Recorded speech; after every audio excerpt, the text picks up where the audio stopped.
G'day team, I'm Luke from Big Game Small Pieces, and I'm here to do reviews on the one-shots from Candlekeep Mysteries. And today we're doing The Price of Beauty, a 5th level adventure, which is the 6th in the book, and it's all about trying to track down a missing dwarf at this Temple of Beauty and figure out why they went missing. I assume that you have read the book when doing these reviews. I also assume that you are planning on running the adventure for anywhere between 3 to 4 hours. If it goes longer, I'll give some tips on my recommendations for running longer. Also, I assume you're using Faerun lore. Now, the point of these is to give you usable tips and not just read the adventure to you, as so many other channels do. Now, for preparation, you need to front load your characters and tell them about developing some sort of physical insecurity about themselves.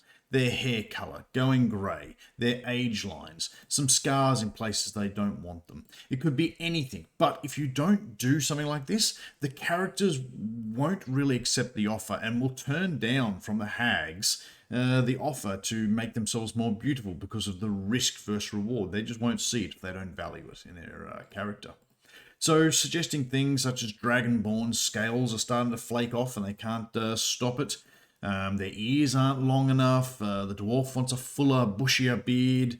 They just want a cuter nose. Their eyes are the wrong color. Their skin's not a dark enough tone. Whatever. Tusks are too small, too big. There's got to be something.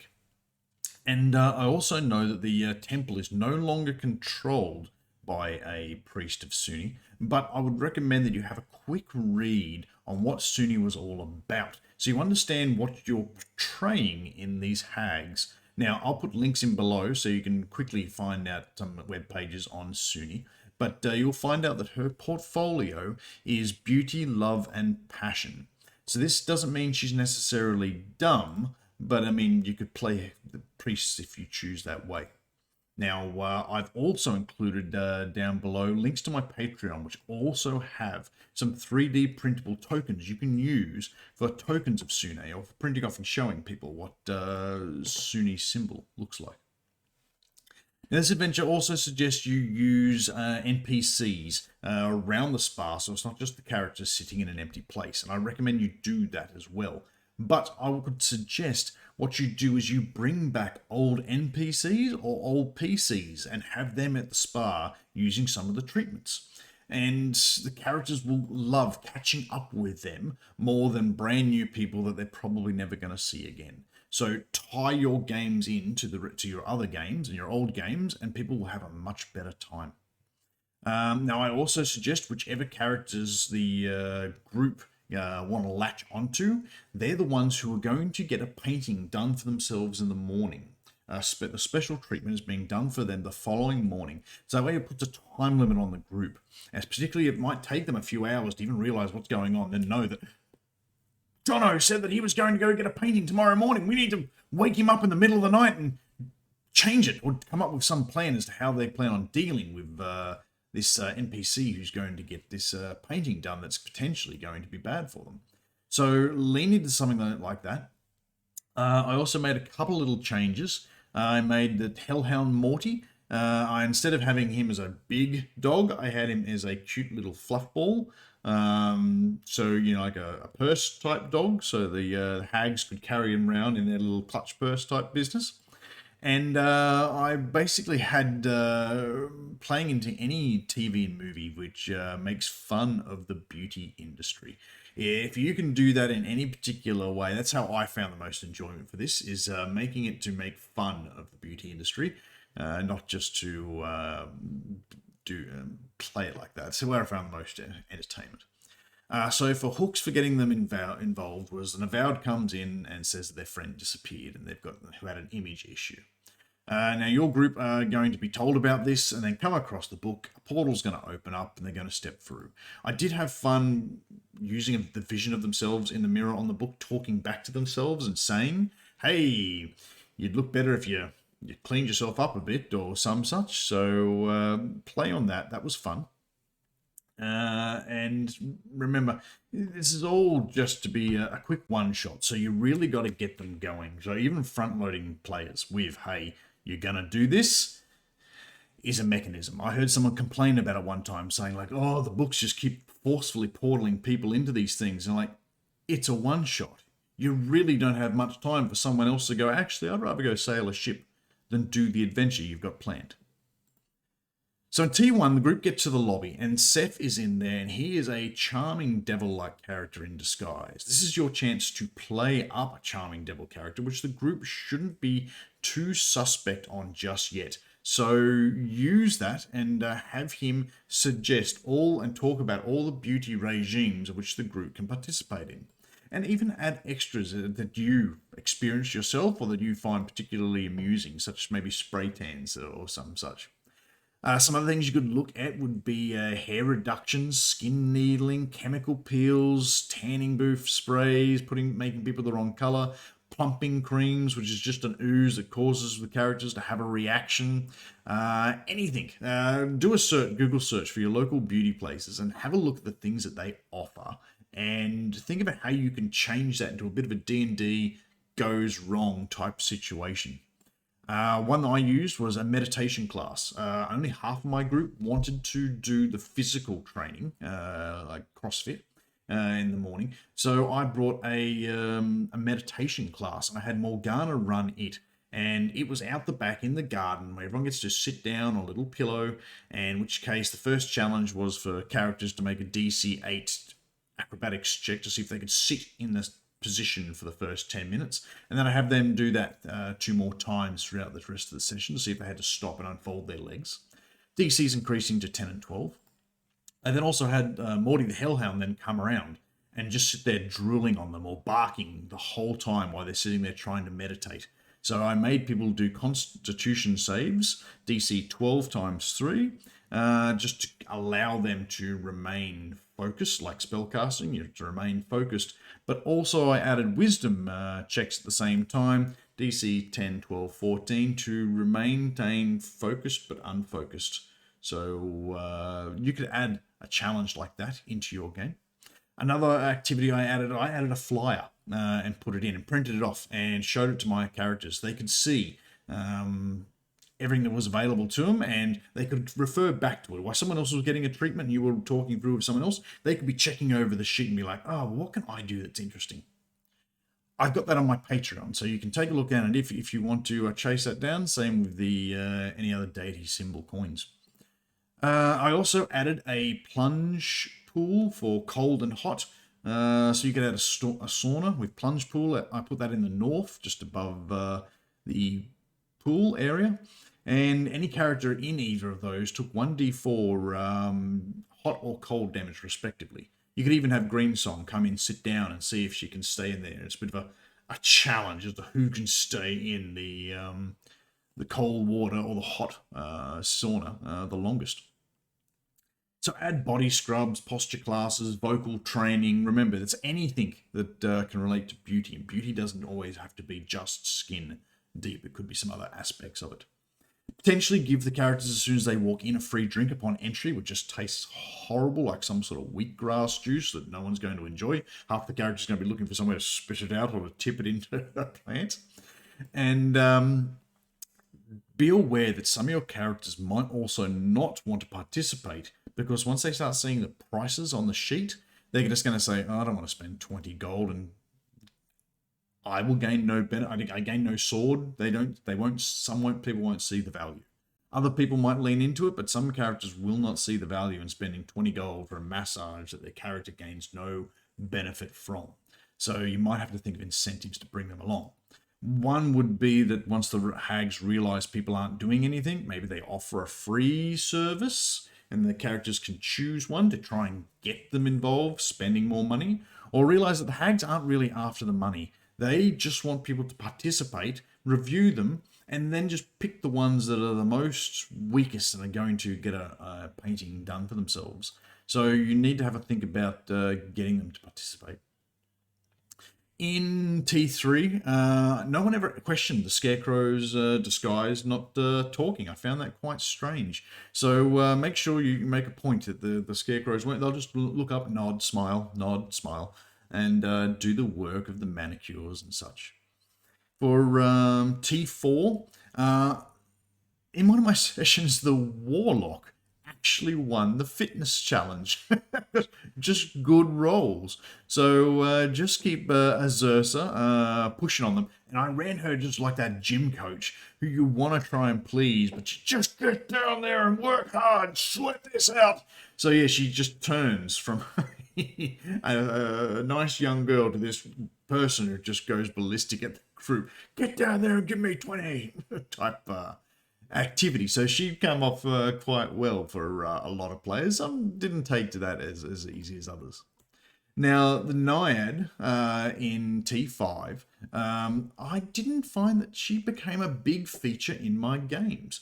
I found that the best to use her was when the group were in the hot tub. They have her to form up between a couple of the characters, and she can poke and ask for questions, subtly ask and find out which they are, in which case, if they give away that they're on the hag side, she flips that switch and she just starts throwing acid or raising the water temperature or making it acidic, as the game suggests.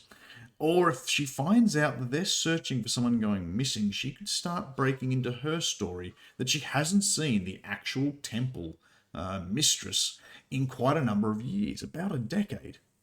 Now, you might be thinking that some of the group need like 50 clues to tell them what's going on. You do not need 50 clues.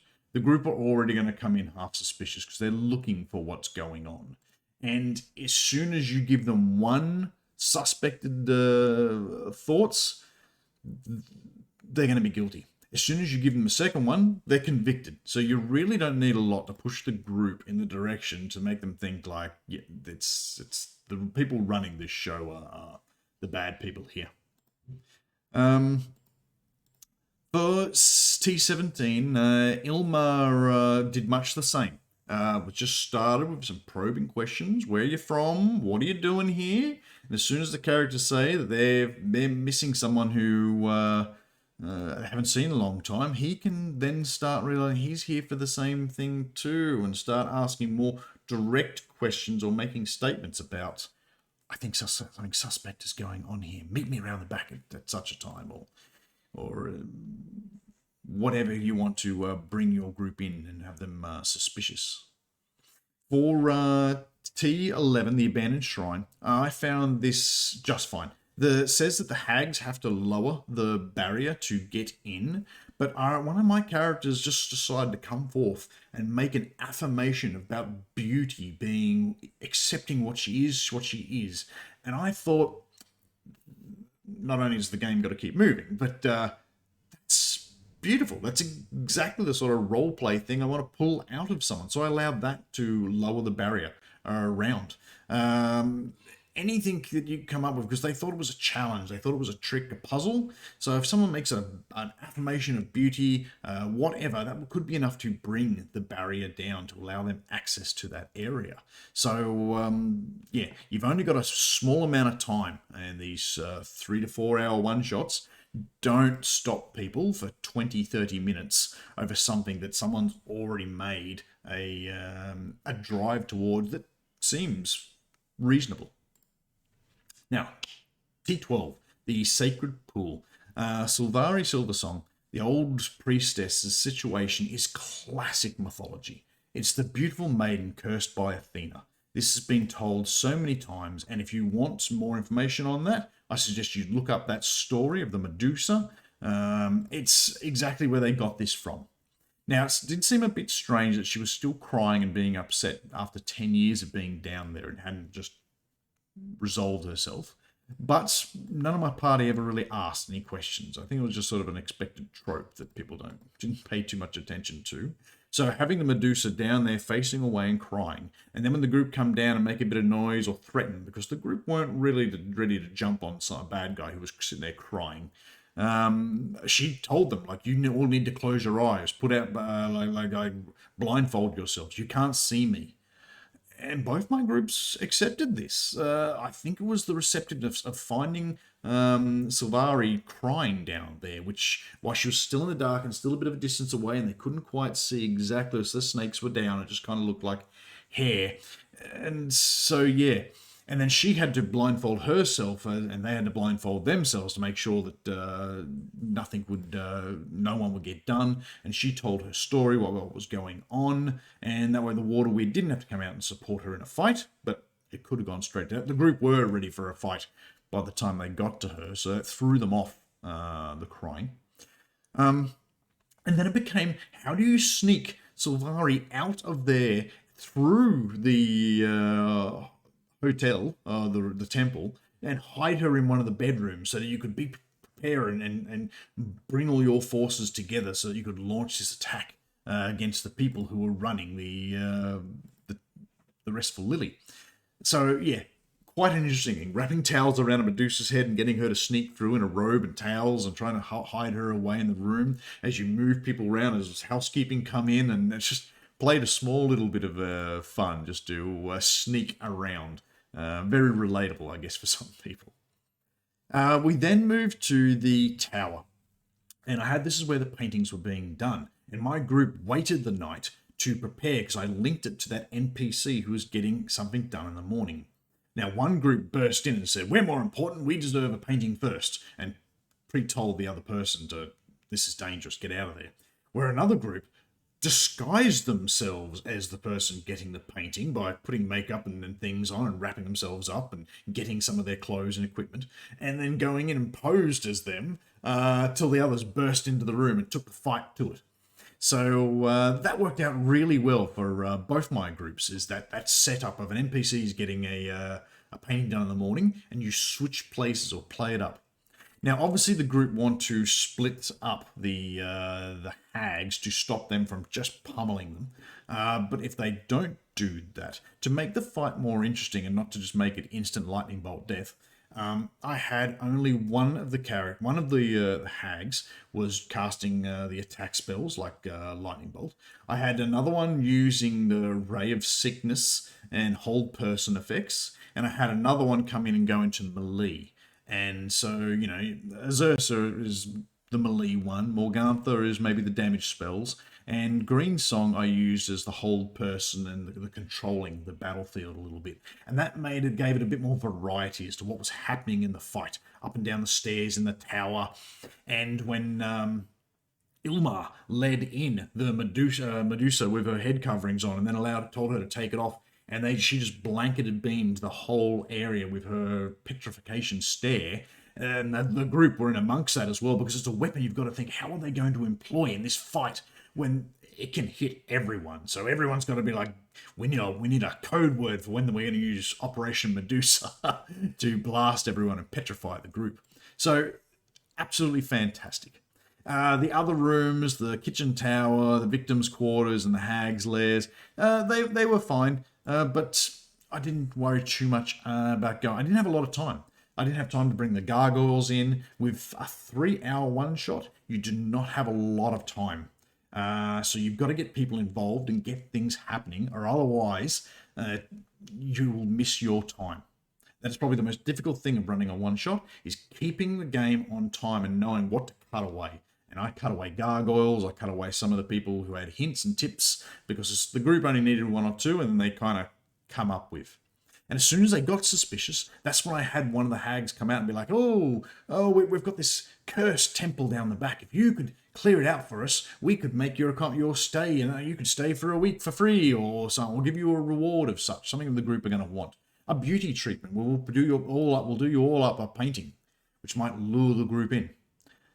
All in all, this has been a great adventure, and the times I've run it, the groups enjoyed it. They came in a little hesitant, some of them, about beauty routines and that. It was an unusual D&D thing to do, but it became really fantastic. And this could blow out to a 2-parter, or if you let them do everything, you do the gargoyle fights, you really space it out. But I couldn't see it going too much longer than that if you inserted this into your campaign, or were happy to run it and let the group take their time.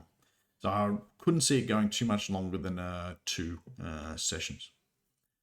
Hope you enjoyed this quick review and some tips on how you could run the game a little better. I hope they were useful. Please, if they are useful, let me know. I plan on going for all the rest of the Candlekeep adventures, these one-shots, as I've been running them, and giving you my advice on how to polish them up a little bit better and bring more interesting things and resources for you. Check out my links below, and I'll catch you next time at the gaming table.